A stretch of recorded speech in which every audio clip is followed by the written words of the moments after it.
नमस्ते, मैं आरती न्यूरोथेरेपिस्ट। आज हम जानेंगे एल्डोस्टेरॉन मिनरलोकॉर्टिकॉइड्स। इनमें मुख्य हैं एल्डोस्टेरॉन। ये शरीर में पानी और सोडियम, पोटेशियम आदि का कंट्रोल करता है। यह किडनी बड़ी आंतों पर नियंत्रण करके यूरिन और स्टूल द्वारा सोडियम बाहर जाने से रोकता है, जिसके कारण पोटेशियम शरीर से ज़्यादा बाहर निकल जाता है। ठीक है, जब भी हमारे शरीर में मिनरल्स का बैलेंस गड़बड़ होता है तो मिनरलोकॉर्टिकॉइड्स वर्क करते हैं। इस एल्डो उसके एड्रिनल कॉर्टेक्स भाग के मिनरलोकॉर्टिकॉइड्स वर्क करेंगे और हमारा मिनरल्स उसमें नॉर्मल बनाए रखेगा। पोटेशियम ज़्यादा बाहर निकाल देता है जब भी ज़रूरत के अनुसार, मतलब उसे उकसाने के लिए शरीर में सोडियम की मात्रा बढ़ जाएगी। जब पोटेशियम बाहर निकलेगा तो सोडियम बढ़ जाएगा और सोडियम जब कम होता है तो पोटेशियम बढ़ जाता है शरीर में। पोटेशियम की मात्रा इस तरह मेंटेन रखता है हमारे शरीर में सोडियम और पोटेशियम को बैलेंस बना के। इस प्रकार यह लो बीपी को नहीं होने देता। लो बीपी किस लिए होता है? सोडियम कम हो जाता है और पोटेशियम बढ़ जाता है। पोटेशियम को हमें जब हम कम कर देंगे, सोडियम अपने आप बढ़ जाएगा। तो यह अधिक काम करे तो हाई बीपी हो सकता है। ठीक है, और एड्रिनल ग्लैंड का कॉर्टेक्स भाग से जब मिनरलोकॉर्टिकॉइड ज़्यादा वर्क करते हैं तो हाई बीपी हो सकता है। एल्डोस्टेरॉन के लिए हम न्यूरोथेरेपी में 2 ADR देते हैं। पीठ के पीछे 2 बार करेंगे, 2 बार करेंगे, 2 बार करेंगे और 2 राउंड करेंगे इसके। ठीक है, एल्डोस्टेरॉन के कम होने से क्या होता है? निम्न परिणाम दिखते हैं। कौन से? किडनी द्वारा सोडियम क्लोराइड पानी का अब्जॉर्प्शन नहीं होगा। सोडियम क्लोराइड और पानी का अब्जॉर्प्शन नहीं होगा एल्डोस्टेरॉन अगर कम होगा तो यूरिन और जो मोशन है, मल और पेशाब में नमक निकल जाएगा, सोडियम निकल जाएगा, जिससे शरीर में वीकनेस आ जाएगी और दिन में भी क्रैम्प्स यानी कि ऐंठन महसूस हो सकती है। ठीक है, उसके बाद आता है हमारा ECF। ECF क्या है? Extra cellular fluid.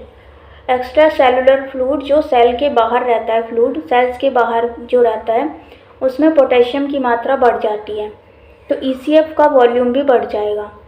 तीसरा, इससे क्या होता है? एल्डोस्टेरॉन कम होने से डायरिया, पतला दस्त हो सकता है, जिसके कारण और भी ज़्यादा साल्ट शरीर से निकल जाएगा और इसके कारण बीपी बहुत कम हो सकता है। तो एल्डोस्टेरॉन को पोटेशियम एंजियोटेंसिन और ACTH कंट्रोल करते हैं। एल्डोस्टेरॉन को कौन कंट्रोल करता है? पोटेशियम, एंजियोटेंसिन और ACTH एड्रीनोकोर्टिकोट्रोपिन हार्मोन कंट्रोल करते हैं। लेकिन एल्डोस्टेरॉन पर ACTH का प्रभाव उतना नहीं है जितना कि बाकी दोनों का यानी पोटेशियम और एंजियोटेंसिन का है। एंड्रोजन्स तीसरा हार्मोन जो कॉर्टेक्स भाग का है वो एड्रिनल कॉर्टेक्स का एंड्रोजन्स है। इन्हें मेल सेक्स हार्मोन्स भी कहते हैं, जो बहुत कम मात्रा में बनते हैं। ऐसा सोचा जाता है कि प्यूबर्टी यानी कि एडल्ट एज में बहुत मुख्य भूमिका निभाते हैं। ये DNA RNA दोनों को स्टिमुलेट करते हैं। इनमें मुख्य है टेस्टोस्टेरॉन, जो कि टेस्टीज में ज़्यादा मात्रा में बनता है मेल में। तो ध्यान देने की बात है कि एड्रिनल कॉर्टेक्स का कॉर्टिसोल लिवर में केवल DNA को RNA में बदलता है। ठीक है, एड्रिनल ग्लैंड का कॉर्टिसोल क्या करता है? लिवर में केवल DNA को RNA में कन्वर्ट कर देता है। वह उनको उकसाता नहीं है, मतलब स्टिमुलेट नहीं करता। अगर किसी को कई महीनों तक कॉर्टिसोन या कोई अन्य स्टेरॉइड की गोली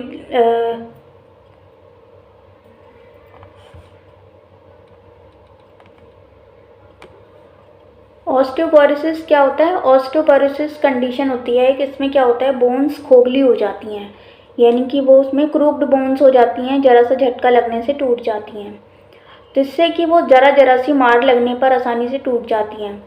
ये लिखा है टेबर की 18th एडिशन, पेज नंबर 1832 में। एड्रिनल ग्लैंड जब कम वर्क करता है, इनसफिशिएंट होता है, उसके हार्मोन्स कम रिलीज़ होंगे तो हमारा ये कंडीशन आ जाती है ऑस्टियोपोरोसिस की।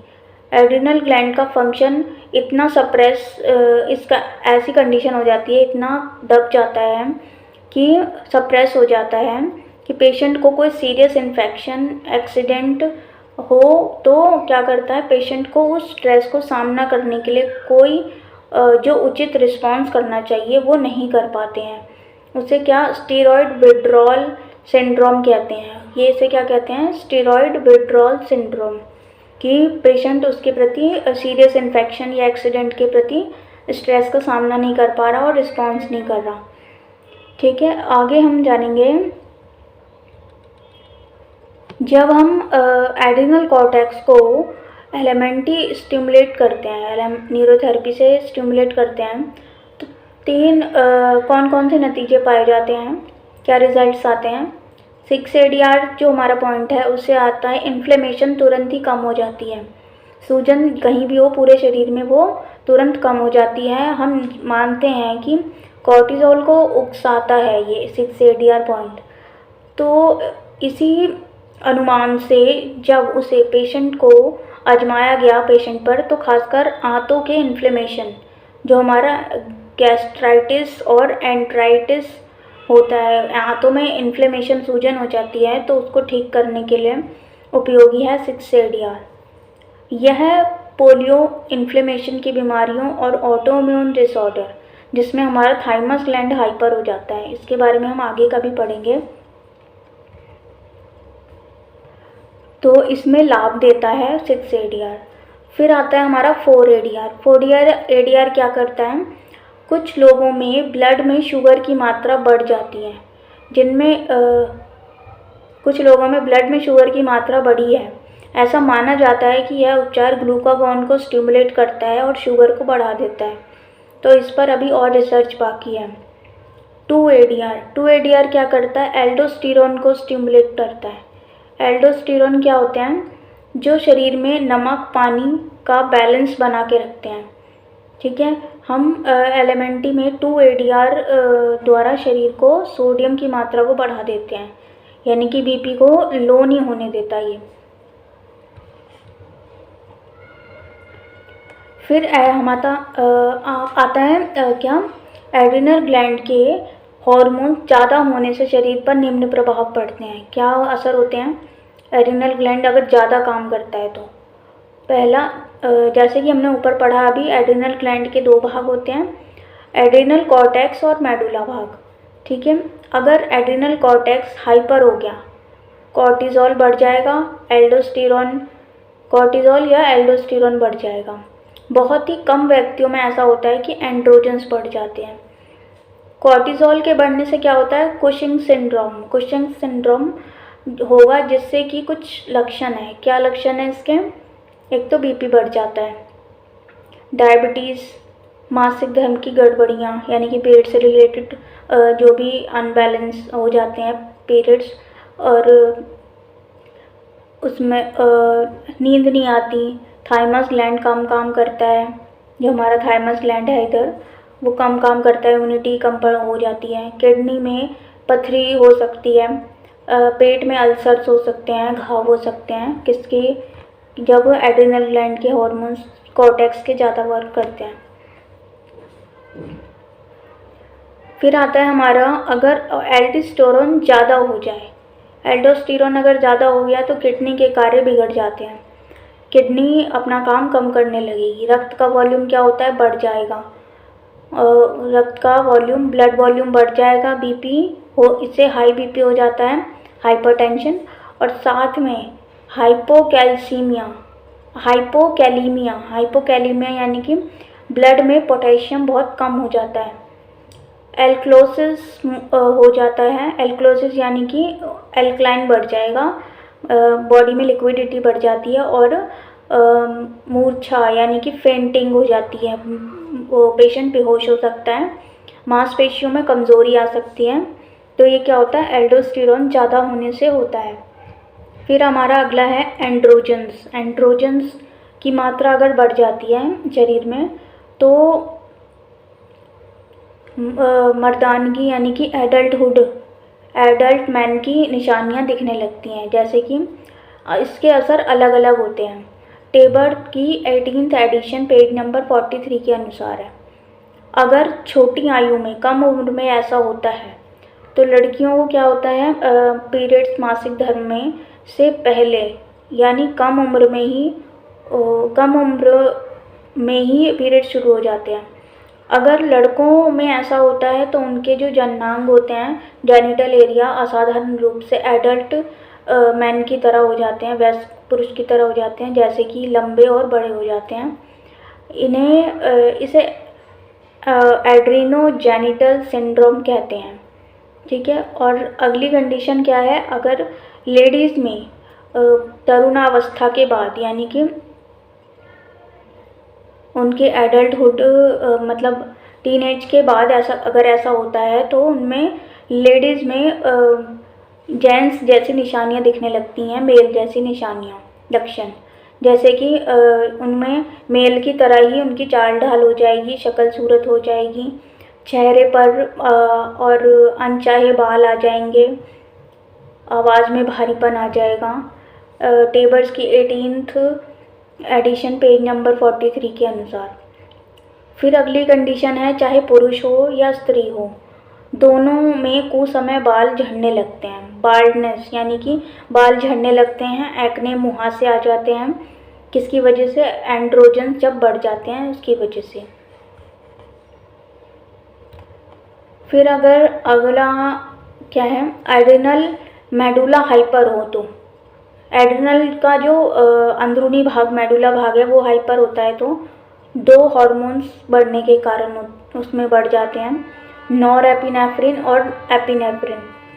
अगर हाइपरटेंशन यानी हाई बीपी होगा, अगर हाई बीपी होता है तो एपिनेफ्रिन के कारण सिस्टोलिक बीपी बढ़ जाता है, सिस्टोलिक बीपी, लेकिन नॉरएपिनेफ्रिन के कारण सिस्टोलिक और डायस्टोलिक दोनों बीपी बढ़ जाएंगे।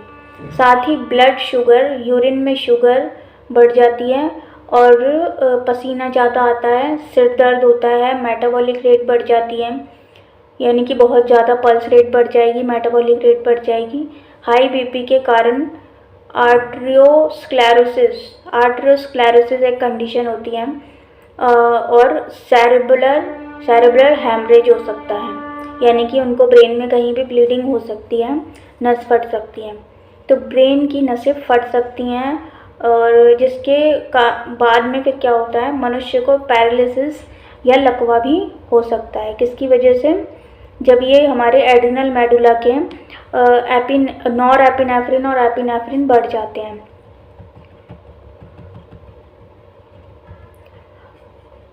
अगर एड्रिनल कॉर्टेक्स हाइपो हो, उससे आने वाली बीमारियों को एडिसन डिसीज़ कहते हैं, एडिसन्स डिसीज़। एडिसन डिसीज़ के क्या लक्षण होते हैं? इस बीमारी में सोडियम ज़्यादा मात्रा में यूरिन द्वारा निकल जाता है, उसी मात्रा में पोटेशियम बढ़ जाता है ब्लड में, तो जिससे कि पेशेंट को कमज़ोरी आएगी, थकावट होएगी, बैठे लेटे अवस्था में खड़े होने पर चक्कर आएंगे, चक्कर आने लगते हैं। त्वचा के भाग कपड़े से जो ढके हुए नहीं होते, जो भाग जैसे हमारे कपड़े से ढके नहीं होते, यहाँ तक बाजू है किसी की और या फिर पीछे गला खाली है, तो क्या होता है, खासकर भारतीय लेडीज़ में ब्लाउज़ और कमर की साड़ी के लाइन के पास भाग में क्या हो जाता है, ये काले पड़ जाते हैं, ब्लैकनेस अलग से ही दिखती है। तो यह है लक्षण किसके हैं? अनीमिया, वज़न घटना, लो बीपी, उल्टी, दस्त। किसकी वजह, किस में होता है ये? एडिसन्स डिसीज़ में होता है, जब सोडियम यूरिन द्वारा ज़्यादा मात्रा में निकल जाता है। एड्रिनल कॉर्टेक्स हाइपर होने के कारण दो विभिन्न बीमारियां आती हैं। कौन कौन सी? एडिसन डिसीज़ और कुशन सिंड्रोम। ये विरल बीमारियां यानी कि बहुत रेयर बीमारियां हैं, पर इन दोनों की जो भिन्नता है यानी कि इसमें डिफरेंस और समानता की तुलना अब हम थोड़ा सा देखेंगे। एडिसन डिसीज़ और कुशिंग सिंड्रोम में क्या अंतर है?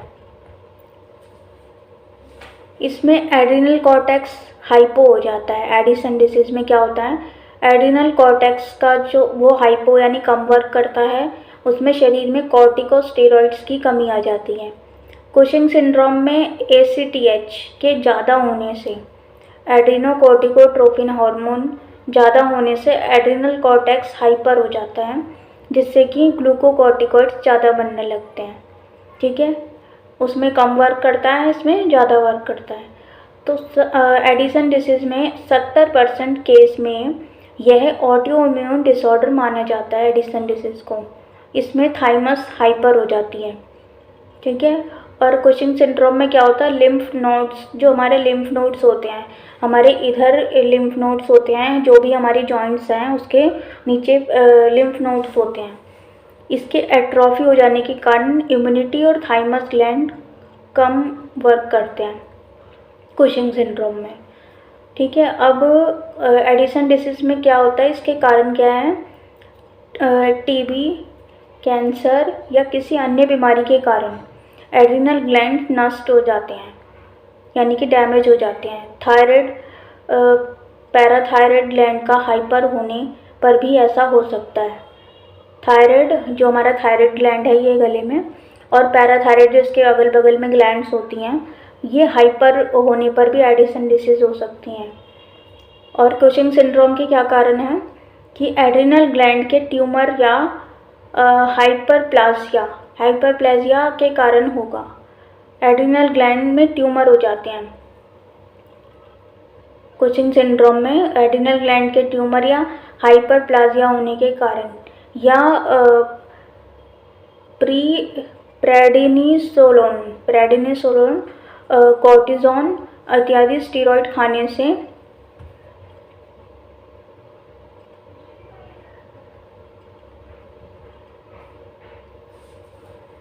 इसके सिम्टम्स क्या होते हैं एडिसन डिसीज़ के, ज़्यादा थकान होगी, किसी को कार्य में मन नहीं लगेगा।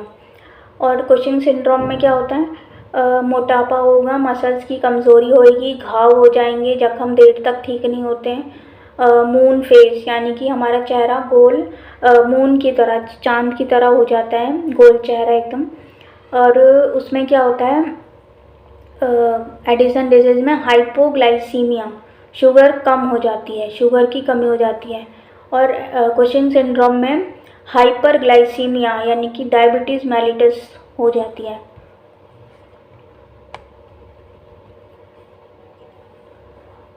एडिसन डिसीज़ में क्या होता है, इसमें पोटेशियम ज़्यादा और नमक की कमी हो जाती है। पोटेशियम ज़्यादा हो जाता है और नमक कम हो जाता है, सोडियम, क्योंकि किडनी नमक को रोक नहीं पाती, यूरिन में निकलने देती है, जिससे कि BP लो हो जाता है और इससे हमेशा नमक देना पड़ता है रोगी को। और कुशिंग सिंड्रोम में हाइपरटेंशन होती है, हाई BP होता है। एडिसन डिसीज़ में क्या होता है, पेट और पाचन की गड़बड़ियाँ हो जाती हैं, पेट और पाचन की गड़बड़ियाँ होती हैं इसमें।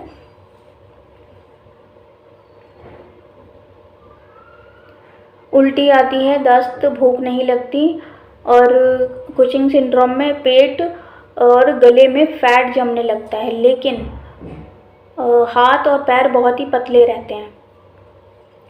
एडिसन डिसीज़ में क्या होता है, औरतों में, लेडीज़ में मासिक धर्म की गड़बड़ियाँ होती हैं, मेंसेस से रिलेटेड प्रॉब्लम्स आती हैं, पीरियड से रिलेटेड।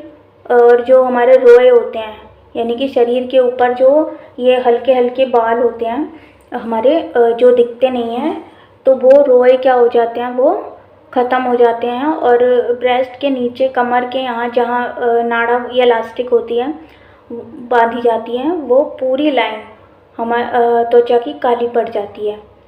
और कुशिंग सिंड्रोम में क्या होता है, लेडीज़ में मासिक धर्म रुक जाता है, बंद हो जाता है।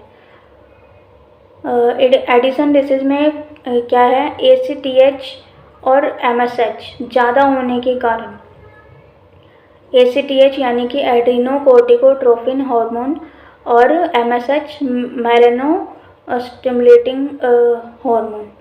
ठीक है, इसमें क्या होता है, ज़्यादा होने से विभिन्न जगहों, चेहरों पर क्या होता है, मेलाटोनिन ज़्यादा हो जाता है ना, तो चेहरे और कमर, जोड़ इत्यादि पे, कर्व्स पे काले दाग हो जाते हैं, काले धब्बे से। तो और कुशिंग सिंड्रोम में सेवन्थ जो हमारी 7वीं सर्वाइकल वर्टेब्रा है, जो हमारी ये हम्प है, जहाँ पे गांठ जैसा उभरा हुआ रहता है हमारी कमर इधर गर्दन के पीछे, तो ये उभरा हुआ भाग उभर जाता है, हम्प जैसी हो जाती है, जैसे कि ऊंट में होती है और गाय वाय में होती है, तो इधर हड्डी कर्व में आ जाती है। तो इसका क्या ट्रीटमेंट होता है, हम न्यूरोथेरेपी में 6 ADR के 3 ट्रीटमेंट देते हैं एडिसन डिसीज़ में, और कुशिंग सिंड्रोम में क्या देंगे, 2 PAN के 6 ट्रीटमेंट, क्योंकि उसमें सारे हार्मोन्स केमिकल्स हाई रहते हैं, तो उसको सप्रेस करने के लिए 2 PAN और 1 थाइमस देंगे इम्यूनिटी बढ़ाने के लिए, 1 थाइमस के 3 ट्रीटमेंट और 2 PAN के 6 ट्रीटमेंट।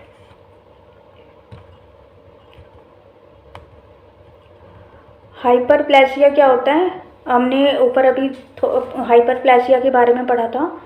हाइपरप्लेसिया क्या होता है, किसी भी ऑर्गन या ग्लैंड की नॉर्मल सेल्स जब ज़्यादा हद से ज़्यादा बढ़कर आकार में बढ़ने लगती है, अपनी लिमिट से बहुत ज़्यादा बड़ी हो जाती है, तो उसे हाइपरप्लेसिया कहते हैं। Excessive growth of cells of the normal tissue of any organ और ग्लैंड।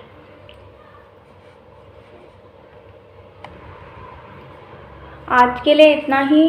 आज हमने जाना एड्रेनल और एड्रिनल ग्लैंड के हार्मोन्स और उसके बारे में। तो मिलेंगे अगले टॉपिक के साथ अगले में। नमस्ते।